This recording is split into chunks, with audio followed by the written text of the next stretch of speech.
You almost get whiplash, don't you, in the space of this week ahead. We church folk, we have this wonderfully strange way of keeping time, especially in this week ahead that we sometimes call Holy Week, or in other traditions is called the Great Week. And it begins with this joyful celebration with palm branches, remembering the day when Jesus enters into the city of Jerusalem, almost in this sort of mock protest parade, making fun of the way the Romans would march into the city, exercising their power on their war horses with their soldiers and their gleaming helmets and gleaming weapons and Roman banners announcing Roman dominance. And here comes Jesus with people just sort of grabbing whatever they could, palm branches off the trees, throwing their cloaks on the ground so that Jesus could walk by, like in a parade almost. And Jesus, instead of riding in on a noble, majestic military horse or in a chariot like the Romans did, Jesus borrows a lowly donkey that's never been ridden. So an unbroken animal, an animal that hasn't been trained for how to have a person ride on it. Can you imagine this stubborn animal going through the city, this lowly animal? Jesus is, a foot lower than the Romans up on their literally on their high horses. And everybody's shouting, hooray, hooray, Hosanna. They cry out, save us, save us. This is their moment. They're waiting for God to act decisively. And in a matter of 5 days, by the Friday following, that same crowd that had been shouting Hosanna about Jesus' entry is calling for his death. And the respectable religious people allied with King Herod and the Roman Empire are looking to put this Jesus to death. From 5 days, from the palm to the cross. And like I say, it can feel like, how did that happen? Like, as I was growing up hearing this story, I think this was the profound mystery to me. Like, how do you explain how everything seems to be going so well on Sunday?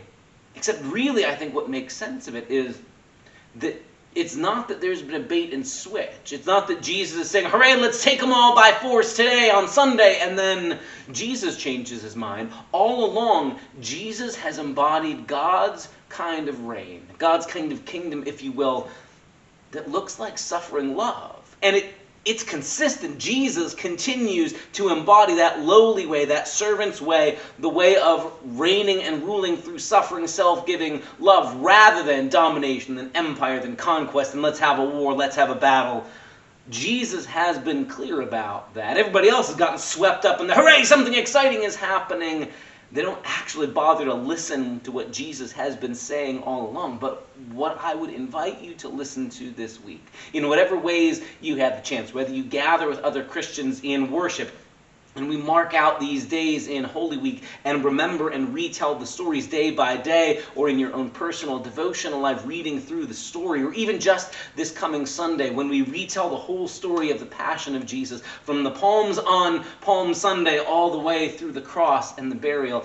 But notice how Jesus remains constant. Even when everybody else seems to be changing and shifting and unreliable all around him, Jesus is the thread of continuity. And Jesus' kind of continuity has everything to do with suffering love, with love that puts others first rather than himself. So on that day, right, on Palm Sunday, as everybody is watching Jesus enter in, Jesus almost deliberately sets up this moment to be a caricature, to be a mockery of the self-important pretentious pomp of the Romans. And instead of marching into town like the Romans did every year to sort of remind everybody who's boss and clamping down to prevent a riot from breaking out, Jesus borrows a donkey and rides in this image of lowliness, of like that. I'm not here to conquer. I'm not here to overpower. I'm not here to start a war. I'm here to embody God's reign of suffering love, of self-giving love, where the lowly are lifted up and the powerful are brought down from their thrones. It's the same Jesus who's been saying this all along. Now he just embodies it on a borrowed donkey. And then as the week goes along, there comes a point when Jesus knows he's got his last chance to be with his disciples and embodies for them what God's reign, what God's kind of love looks like. And he takes the lowliest job, washing their feet and then telling them, now you do this for each other, and this is going to be your hallmark in the world. People will know you are my followers by the way you embody love. Love that doesn't look to conquer or dominate, but love that puts itself in the role of self-giving, of taking the lowly position to lift others up. And it's that same night that Jesus takes the leftover pieces from their Passover dinner and says, I know all your lives long you've heard this, you've celebrated this as a meal of our freedom from slavery in Egypt, and now I'm imbuing this with new meaning. This is my body because I'm about to give my life away like the lamb at the Passover. This cup is my blood poured out for you. This is what God's reign and deliverance looks like. It's me laying down my life. Later on that same night, on what we call Maundy Thursday, Jesus is in the garden and puts himself between the danger and his disciples. There comes this moment when the angry lynch mob comes, and John's gospel says they come with torches and lanterns and weapons. They're looking to attack Jesus, and Jesus stops and says, no, that's not how we do this. Jesus puts himself between the danger and his disciples, protecting them and saying, look, if you come for me, let these men go. And even when Peter tries and draws a sword to try and attack the mob that's come to get Jesus, Jesus stops Peter and goes, that's not how we do things, and heals the man with a touch whose ear has been cut off by Peter's poorly aimed sword swing. Even down to when Jesus is before Pilate. He insists to the Roman governor, look, I'm not here to be an empire builder like you are. Jesus says to Pilate, my kingdom isn't from here. My kingdom doesn't operate the way the world's kingdoms and empires operate. I'm not here to conquer or raise up an army or attack you. That's not how it works. Yeah, if I were playing by your rules, sure, my followers would be up in arms to set me free and to take over. But that's not how God's reign operates. It never has been.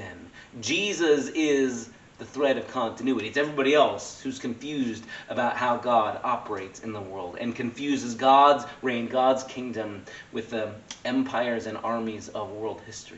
Even to the cross, even at the cross, Jesus is praying forgiveness for his torturers and for those who have put him there. Jesus is offering mercy for the criminals on the cross beside him. Jesus is looking out for his mom who's standing there at the cross, and Jesus entrusts her into the care of one of his disciples. Jesus, even to his last breath, is spending his life seeking the good of others, embodying what God's kind of reign looks like.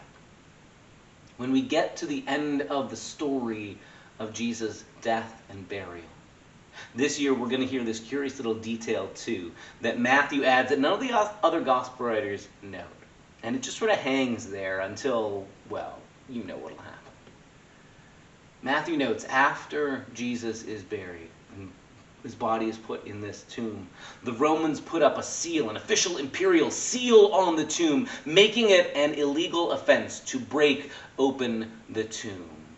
So if anybody breaks the tomb's seal, if anybody rolls that stone away, they are defying Rome and its imperial power. And yet that's exactly where the story is headed. Jesus is the one who breaks open the powers of empires, past, present, and future. And Jesus has been the thread of continuity all along. Jesus is the one who has clearly at every turn embodied the loving reign of God everywhere. Whether it's washing feet, riding a donkey, looking out for his disciples, everywhere. Even if everybody else seems all confused and jumps from palms to nails in a matter of days, Jesus is the thread of continuity through all of it. So join us not only this Sunday to hear that story, but throughout this week as we retell the events of Holy Week. And as we discover Jesus is our constant, even when everything else feels in turmoil. See you Sunday.